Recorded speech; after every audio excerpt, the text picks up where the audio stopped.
हिंदुस्तान के जो कॉमन लोग हैं उनका ये मानना है कि जय जवान और जय किसान ये नारा नहीं है, ये सिर्फ बोलने की बात नहीं है, ये हमारे जीवन का ध्येय है। इस देश के अन्नदाताओं को हम अपने सर पर रखते हैं और उनको अगर कोई भी परेशानी होगी तो पॉलिटिकल पार्टीज को आप छोड़ दीजिए, जितेंद्र, इस देश की जनता उनके साथ खड़ी थी, खड़ी है और खड़ी रहेगी। लेकिन राकेश जी जब ऐसी बात करते हैं कि हम 2024 तक इस पूरे आंदोलन को चलाएंगे तो प्रश्न चिन्ह लगना लाजमी सी बात है, क्योंकि आपका ध्येय क्या है ये क्वेश्चन के घेरे में आ जाता है, संदेह के घेरे में आ जाता है कि क्या आप सिर्फ और सिर्फ आंदोलन करना चाहते हैं, क्या आप सिर्फ और सिर्फ सड़कों पर आंदोलित रहना चाहते हैं, क्या आप सिर्फ और सिर्फ तमाम कृषकों का दोहन ही ध्येय है, या फिर वार्तालाप करके, क्योंकि बातचीत से ही जब संवाद स्थापित होगा तभी किसी कोई भी परेशानी हो उसका समाधान निकलेगा। भारत पाकिस्तान की लड़ाई थोड़ी ना है कि तलवारें निकाल करके लड़ना है और उसके बाद जो जीतेगा वो सिकंदर, ऐसे नहीं है भाई। इस देश के अंदर आप अपनी सरकार से बात कर रहे हो, एक बिल है जिसकी बाय द वे जिस अध्यादेश की राकेश टिकैत जी ने बड़ी तारीफ करी थी, जब ये तीनों बिल पास हुए थे तो राकेश जी ने बोला था ऑन कैमरा, बिल्कुल पूरी जिम्मेदारी के साथ मैं हिंदुस्तान को बताना चाहती हूं कि तीनों के तीनों ये जो अध्यादेश है ये बहुत बढ़िया है, ये किसानों के पक्ष का है। तो अब क्या हो गया, अब ऐसी बातें क्यों की जा रही हैं? तब बात उलट थी या अब बात उलट है, ये बात है। और 2024 तक क्यों भाई? मैं तो ये कहती हूं कि किसानों की वार्तालाप हो सरकार के साथ, आज भी वार्ता का विषय है। तो फिर ये ट्रैक्टर रैली, ये दिल्ली को जैम कर देने वाली बात, अगर आप ऐसी बातें करेंगे कि हम दिल्ली को जैम करेंगे, उससे क्या होगा?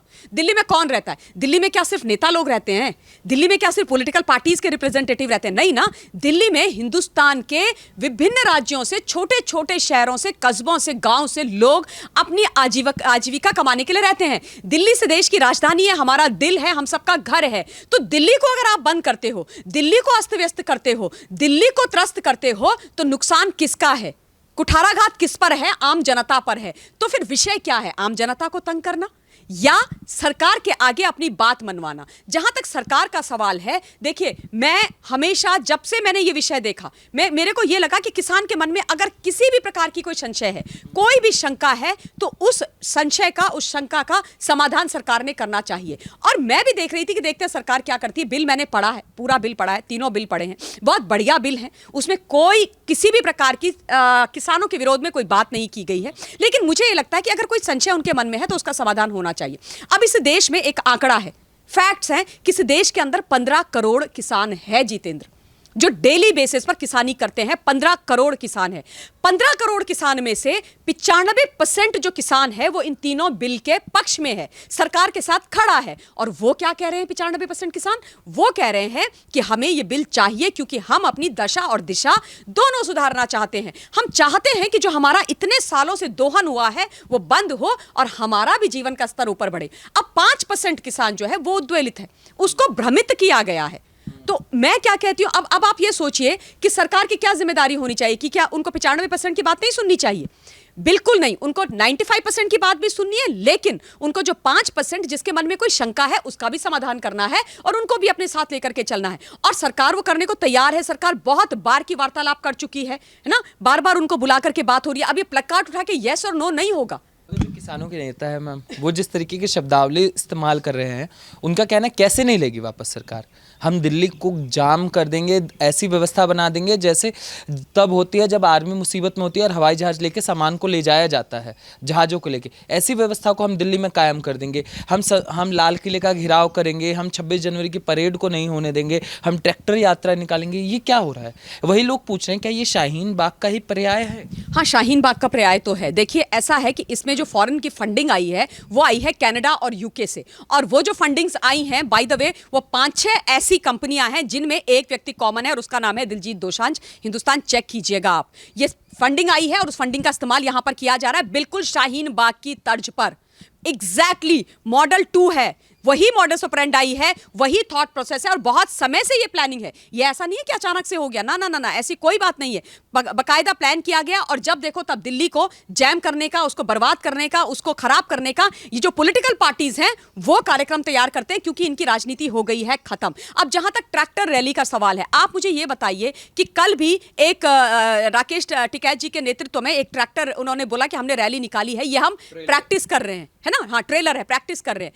अब आप सोचो कितनी तकलीफ, जैम लग गया था किलोमीटर किलोमीटर का, लोग फंस गए थे। वैसे ही बारिश की आपदा, ऊपर से ट्रैक्टर रैली निकल गई, लोग घरों से बाहर निकल निकल करके देख रहे थे कि शायद 26 जनवरी की परेड की कोई तैयारियां चल रही हैं, लोग फंस गए, घर नहीं जा पाए, बीमार हैं, ये है वो। तो ये कौन सा स्वरूप है, ये कौन सा तरीका है? ये नहीं ठीक है। मैं हाथ जोड़ के राकेश जी से निवेदन कर रही हूं कि प्लीज ऐसा मत कीजिए।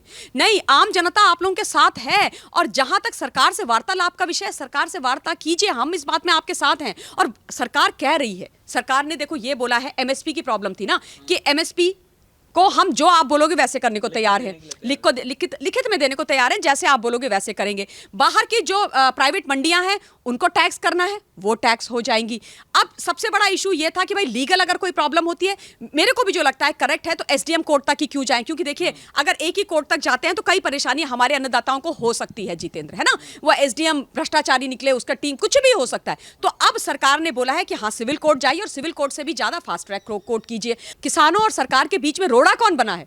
कौमी वामी कांग्रेस पार्टी वाले, हमारे सबसे पहले दिल्ली के मुख्यमंत्री साहब, जिन्होंने सबसे पहले उसको नोटिफाई किया और उसके बाद फाड़ दिया। फाड़ने की राजनीति, पता नहीं राहुल गांधी, अरविंद केजरीवाल, इनको बीमारी क्या है, इनके मतलब तकलीफ क्या है? जिसको देखो ऐसे बाजू ऊपर करी, ये फाड़म फाड़ी शुरू कर देते। मतलब लोकतंत्र की धज्जियां, जो संवैधानिक पदों पर ये बैठते हैं, उनकी धज्जियां। आप उस कानून को फाड़ रहे हो, उस कानून की धज्जियां उड़ा रहे हो जिसको सदनों में पास किया गया और हिंदुस्तान के आदरणीय महामहिम ने उस पर मुहर लगाई। तो मतलब आप सोचो ना, आप किसकी धज्जियां उड़ा रहे हो? आप सिर्फ किसान की नहीं, सारा हमारा जो संवैधानिक तंत्र है, ढांचा है, सब को आप धता बता रहे हो, उन सबकी धज्जियां उड़ा रहे हो। ये दिखाता है कि आप कितने अहंकारी हो गए हो। अब मैं आती हूं कांग्रेस पार्टी के ऊपर, क्योंकि कांग्रेस पार्टी की बात ना हो तो किसान आंदोलन पूर्ण नहीं होता, संपूर्ण नहीं होता, जो इस प्रकार से आंदोलन किया जा रहा है। अब देखिए, अब कांग्रेस पार्टी में बचा कौन? कांग्रेस पार्टी में ले दे के बच गए कुछ ही लोग। एक बच गई सोनिया जी, एक उनकी पुत्री, और लंबे नाक वाली, जिनकी अपनी दादी से नाक मिलती है, उसके अलावा उसकी कोई क्वालिफिकेशन है नहीं, प्रियंका वाड्रा। और एक है मंदबुद्धि, जो आजकल इटली में पिज्जा पास्ता खा रहे है ना, छापा मार वाले व्यक्ति। 1 लाख का जूता, 5 लाख की घड़ी, 2 करोड़ की झूठी कहानी। 2 करोड़ किसानों से मैंने साइन कराया है, 2 करोड़ किसान। मैं कहती हूँ राहुल गांधी 200 अपने जो उनके कार्यकर्ता हैं बेचारे, इधर उधर त्राहिमाम कर रहे हैं, उनसे बात कर ले, धन्य हो जाएंगे वो।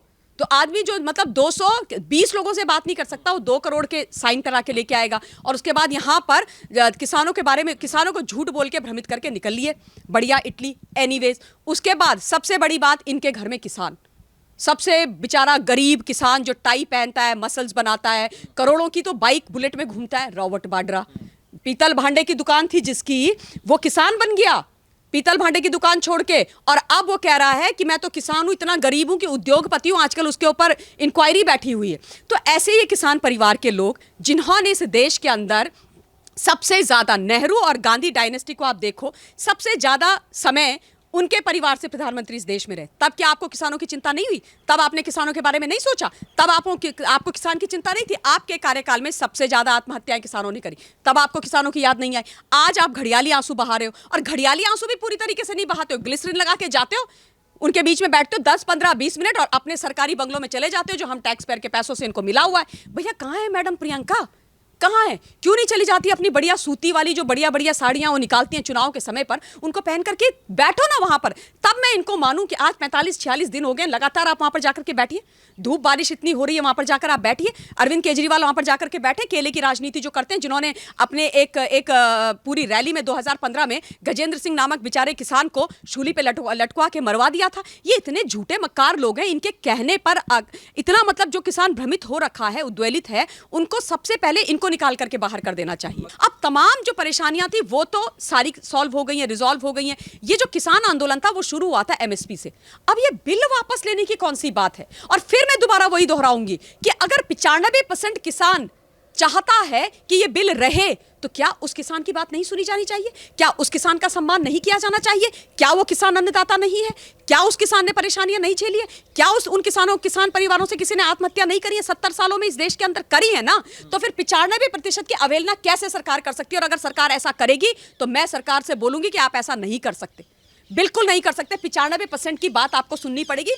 5% जो उद्वेलित है, आप उनकी शंकाओं का समाधान जरूर कीजिए, उनके साथ बैठ के बात कीजिए। और ये है ना चेले चपाटे, ये कौमी वामी आम आदमी पार्टी वाले और कांग्रेस पार्टी, इनको उठा करके बिल्कुल बाहर कीजिए। इन्होंने बर्बाद करके रख दिया है, स्वरूप खत्म करके रख दिया है। कल आदरणीय सुप्रीम कोर्ट ने कितना अच्छा वर्डिक्ट दिया। हमारे जो चीफ जस्टिस ऑफ इंडिया हैं बोबड़े साहब, उन्होंने बोला कि क्या जो किसान आंदोलन है उसके अंदर जो कोविड की गाइडलाइंस हैं उनको फॉलो किया जा रहा है, कोविड के नियमों को फॉलो किया जा रहा है। जब ना में उनको जवाब मिला तो उनको बहुत चिंता किसानों की हुई और उन्होंने कहा कि भाई इसको तुम तबलीगी जमात का मरकज मत बना देना।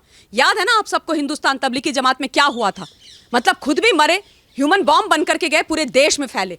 अब ये जो चिंता है वो अगर हमारे देश के चीफ जस्टिस ने जताई है, इसमें क्या गलत है? उसमें भी ये जो नेता है ना, नेता मंडली, कल शाम को डुगडुगी लेके डमरू बजा बजा के चैनल घूम रहे थे। हाय तौबा, मर गए, कैसे बोल दिया, मतलब कैसे क्या बोल दिया। किसानों की चिंता अगर इस देश की सरकार करे, इस देश का सर्वोच्च न्यायालय करे, चीफ जस्टिस करे, आम जनता करे, तो भैया आप लोगों के पेट में दर्द क्यों होता है, मरोड़े क्यों उठते हैं? ये बताओ, दोहन कर लिया तुमने इस देश में, उनका शर्म नहीं आती? और 70 साल में आप बता दो ना किसानों के लिए आपने किया क्या। और एक चीज बोलना चाहती हूँ, कांग्रेस पार्टी के दिल में ना बड़ा गाना चल रहा है आजकल। और क्या गाना चल रहा है, ये इन्होंने मतलब बिल्कुल अपने, इनका मूल मंत्र है। एक तो ये है राम नाम जपना और किसानों का माल अपना। तो किसानों का माल मलाई खा खा कर, किसानों का दोहन करके आज ये अरबपति खरबपति बने। अब इनको लग रहा है कि अब ये तो सब हमारे पैर से हमारे यहाँ से निकल जाएगा, अब ये तो सारा ये लोग ले लेंगे, मंडियाँ चली गई, हमारे आरती चली गई, तो हमारा क्या होगा, कहाँ से कमाएंगे? इसलिए इनके पेट में दर्द है, इसलिए कम्युनिस्टों के भी पेट में इसीलिए दर्द है। और दूसरा इनका गाना है कि जो पूरा है ना कि हमने तो लूट लिया मिलके अन्नदाताओं को, हमारे प्यारे किसानों को और हिंदुस्तान के जवानों को। तो हिंदुस्तान के जवानों पर इन्होंने राजनीति करी, किसानों पर इन्होंने राजनीति करी, उनको लूट खसोट के खाया, उनका कभी सम्मान नहीं किया, उनको वोट बैंक समझा। आज जब उनके लिए भला हो रहा है, देश के एक प्रधानमंत्री कर रहे हैं जो खुद एक गरीब का बेटा है, गरीबों के लिए सोच रहे हैं, तो इनके पेट में दर्द हो रही है। और एक चीज़ और बोलना चाहती हूँ, हाँ बहुत ज़रूरी, आप लोग मुझे बहुत मतलब ये जो है कौमी वामी, आप लोग मतलब जितना भी बोलोगे ना गोदी मीडिया, मुझे मेरे को घंटा फर्क नहीं पड़ता, क्योंकि सच तो भैया बोला जाएगा और आपको सुनना भी पड़ेगा। आप भी सुनोगे और आपके चमचे भी सुनेंगे, क्योंकि मैं तो जरूर बोलूंगी। और एक चीज मैं और बोलना चाहती हूँ आपके चैनल के माध्यम से, मेरा एक यूट्यूब चैनल है जिसका आप लोग लिंक भी डालते हैं, ममता पेन्यूली काले उवाच। मैं चाहती हूँ कि जो लोग देश के विषय पर चीज़ें सुनना चाहते हैं वो प्लीज़ मुझे वहाँ पर सब्सक्राइब जरूर करें, फॉलो ज़रूर करें, क्योंकि ये चाहते नहीं है कि आप लोग मुझे फॉलो करें, क्योंकि इनको अच्छा नहीं लगता मैं इनकी पोल पट्टी खोलती हूँ। तो ये आप ज़रूर कीजिएगा। मैम लास्ट सवाल ये है कि जो किसान आंदोलन के कथित नेता हैं, क्या ये चाह रहे हैं इस आंदोलन में कोई ना कोई हिंसा हो जाए, जैसे पहले हुई थी दिल्ली दंगों की जो पटकथा लिखी गई थी, सबने देखा था? देखिए जितेंद्र, ये बहुत अहम प्रश्न है और जो बात आपने बोली है ये इसे कहते हैं बिल्कुल कील को सही जगह पर मारना। ये इच्छा है और ये है इन्हीं सारे जो ये योगेंद्र यादव, ठीक है, अरविंद केजरीवाल। अब आप बताइए दिल्ली दंगों का मास्टरमाइंड कौन था? ताहिर हुसैन। ताहिर हुसैन कौन है भैया? अरविंद केजरीवाल और सिसोदिया जी के राइट हैंड आदमी, उनके काउंसलर, उन्होंने कराया था ना सारा दिल्ली का दंगा, वो हैं। कांग्रेस पार्टी की सोनिया जी ने क्या बोला था दिल्ली शाहीन बाग के समय पे? बकायदा रैली करके आर पार खा लड़ाई होगा, सब लोगों को सड़कों पर आना पड़ेगा। तो ये सारे लोग फिर से पीछे पड़े हुए हैं। सोनिया जी बुरा मत मानना, आप क्या करें, आप बोलते ऐसे हो तो कभी कभी मन कर जाता है बोलने का। अब ये लोग हैं, इन्होंने पूरा ब्लूप्रिंट तैयार करा हुआ है। जिस तरीके से इन्होंने दिल्ली के अंदर मासूमों को मारा, घरों को जलाया, त्राहिमाम किया, मतलब एक झूठ पर वही झूठ ये दोबारा से पका रहे हैं और ये चाहते हैं कि मासूमों की लाशें बिछें, खून बहे और उसके बाद इनकी राजनीतिक जीवन की सिंचाई हो उस खून से, मासूम लोगों से, देश की जनता के लोगों से, क्योंकि यही ये करते आए हैं। ये इनका डीएनए है, ये इनका सच है और अब नहीं होगा ये। और योगेंद्र यादव जी वहां पर जो बैठे हुए, मुझे तो समझ में नहीं आते ये, मतलब ये हैं क्या, ये क्या है? ये मतलब पत्रकार हैं, ये नेता हैं, ये विद्यार्थी हैं, ये किसान हैं। सर जी आप हो क्या, ये तो बता दो, मतलब हैं क्या आप? मतलब इतना तो भाई गिरगिट भी नहीं रंग बदलता, कितना मतलब आप तो अरविंद केजरीवाल के भी पिताजी निकले। मैं तो सोचती थी वही है तुर्रम खान, ये तो उनसे भी बड़े वाला पत्ता निकला। तो भाई ऐसा है, इस देश के लोगों को और किसानों को उनके हाल पे जीने दो, उनके लिए भला हो रहा है, हमें आप लोगों की कोई आवश्यकता नहीं है।